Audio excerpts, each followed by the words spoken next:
Hello guys, welcome to my channel. आशा करते हूँ आप लोग अच्छे हो, मैं भी ठीक हूँ। हम लोगों ने मौलिक अधिकार के बारे में पढ़ रहे थे। तो उसमें हम लोग 32 अनुच्छेद तक कंप्लीट कर लिए थे। रीट जो जारी होता है, 5 रीट जारी होता है, अधिकार परीक्षा तक हम लोग कंप्लीट कर लिए थे। अब हम लोगों का रह गया है 37, 34 और 35 अनुच्छेद में क्या है। तो चलिए इसको हम लोग देखते हैं कि इसमें क्या है। देखिए, बहुत सारे कमेंट आए थे हम लोगों को कि सर आपने मैम आपने 32 तक पढ़ाए थे, उसमें क्या थे, और ये 33, 34 और 35 में क्या है। तो चलिए हम लोग देखते हैं। 32 तक अधिकार थे, ठीक है। 32 तक अनुच्छेद 32 तक जो था वो क्या था, वो था आपका अधिकार। अब इसको देखते हैं कि 33 में क्या है और 34 में क्या है। 33 में अधिकार से रिलेटेड बातें कुछ बताई गई है। अधिकार तो नहीं है, लेकिन इससे अधिकार से रिलेटेड बातें कुछ बताई गई है, ठीक है। 33, 34 अनुच्छेद में, और इसमें 35 में कानून के बारे में बताया गया है। तो और इसमें संसद क्या कर सकती है, नहीं कर सकती है, उसके बारे में भी बताया गया है। तो चलिए हम लोग देखते हैं कि क्या बताया गया है ना। देखिए, इसमें ये कानून 33 अनुच्छेद में ये बताया गया है कि सेना जो है सशस्त्र बल है और खुफिया कुछ विभाग हैं, ठीक है। इसका कानून जो है, कुछ रूल जो है वो क्या है, संसद के अंतर्गत आता है, और इसका कानून संसद ही बनाता है। कुछ रूल रेगुलेशन है इसके अनुसार। और 34 में भी वही संसद के मतलब अधिकार क्षेत्र में होता है, और इसमें लो मार्शल का कार्य होता है। फिर 35 अनुच्छेद आता है। 35 अनुच्छेद भी क्या है, 35 अनुच्छेद भी संसद के अधिकार क्षेत्र में होता है, अधिकार क्षेत्र के बारे में बताता है। लेकिन इसमें क्या है, इसमें कानून के बारे में बताया जाता है, ठीक है। तो आप लोग समझ गए होंगे, है ना। 34, 35। अब इससे रिलेटेड कुछ एग्जाम में आप लोगों की क्वेश्चन आती है, ठीक है। तो उसको हम लोग देख लेते हैं कि क्या है, नहीं है, कैसे है ना।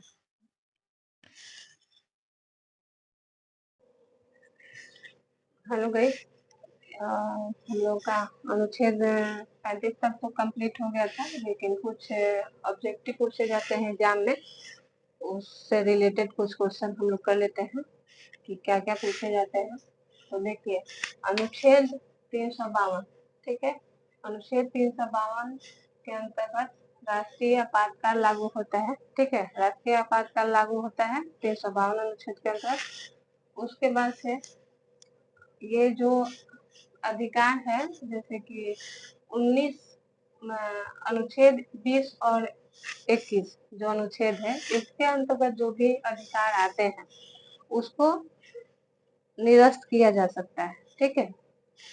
बाकी जितने भी अनुच्छेद हैं उसको निरस्त नहीं किया जा सकता है मौलिक अधिकार के अंतर्गत। अब देखिए, अब इससे मान लीजिए कि हम थोड़ा ये भी जान लें कि भारत के नागरिक को कौन सा अधिकार प्राप्त है और विदेशी नागरिक को कौन सा अधिकार प्राप्त है, और दोनों को कौन प्राप्त है, विदेशी और प्लस भारत के नागरिक दोनों को कौन कौन सा अधिकार प्राप्त है।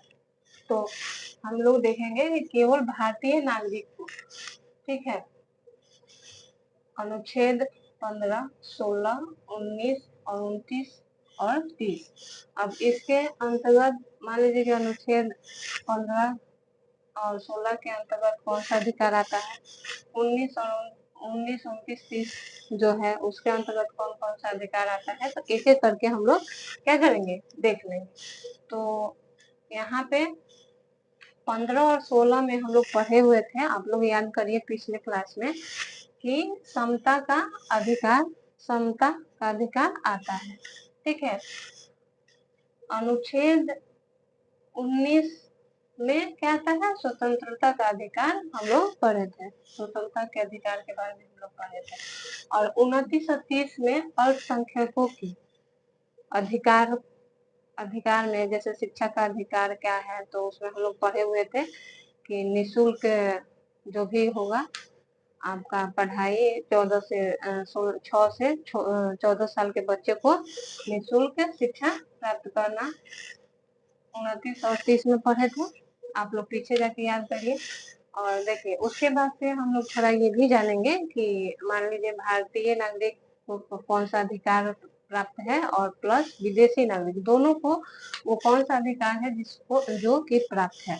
तो अनुच्छेद 14, 19, 21, 21A, ठीक है, 23, 24, 25 और 28। अब इसको एक एक करके देख लेंगे कि कौन किसमें क्या है नहीं है।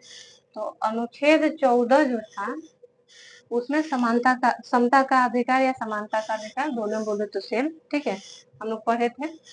तो ये भारतीयों को भी प्राप्त है ये अधिकार और विदेशियों को भी प्राप्त है।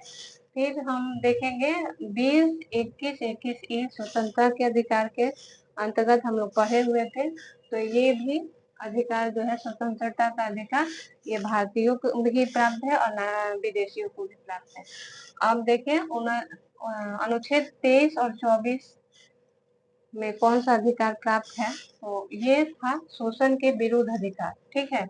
तो 23-24 में हम लोग शोषण के विरुद्ध अधिकार पढ़े थे, मतलब कि शोषण के विरुद्ध हम लोग क्या आवाज उठाने के बारे में बहुत कुछ हम लोग बताए थे, पिछले क्लास को आप लोग देखिएगा तो एक बार रिवीजन हो जाएगा।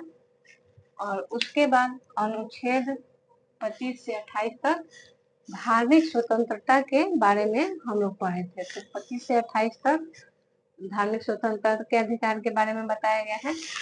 तो मैं आज का क्लास यहीं पे एंड करती हूँ। आप लोग ज़्यादा से ज़्यादा क्लास को अटेंड करिए और जो भी डाउट होता है कमेंट बॉक्स में कमेंट जरूर करिएगा, ताकि उससे मेरे को क्या होता है कि मोटिवेशन मिलता है, ठीक है, कि हाँ मैं और अच्छा करूँ आप लोगों के साथ और आप लोगों को मतलब ज़्यादा से ज़्यादा समझाने की कोशिश करूँ। जो भी मैं पढ़ाऊँ मैं तो कोशिश करती हूँ कि जो भी पढ़ाऊँ वो आप लोगों के दिमाग में छप जाए, ठीक है, ऐसा करना है, ड्रिल हो जाए कि हाँ फिर दोबारा मतलब वो कॉन्सेप्ट देखिए रिवीजन नहीं करिएगा कोई चीज का तो वो तो भूलना मतलब निश्चित है, बट ये होगा कि हाँ कंसेप्ट क्लियर होगा तो कहीं ना कहीं कंसेप्ट क्लियर करिएगा तो एकदम सही रहेगा, ज्यादा भूलने की चांस नहीं रहेगी। कंसेप्ट से करिएगा तो कोई भी पढ़ाई करना है तो कंसेप्ट वाइज कीजिए और ज्यादा पढ़ना नहीं है, हमको उतना पढ़ना है जितना से मेरा एग्जाम क्लियर हो जाए, ठीक है। पढ़ने के लिए तो बहुत कुछ है कि नहीं। तो चलिए इसी के साथ हम अपने क्लास को एंड करते हैं। जय हिंद, जय Bharat, thank you so much.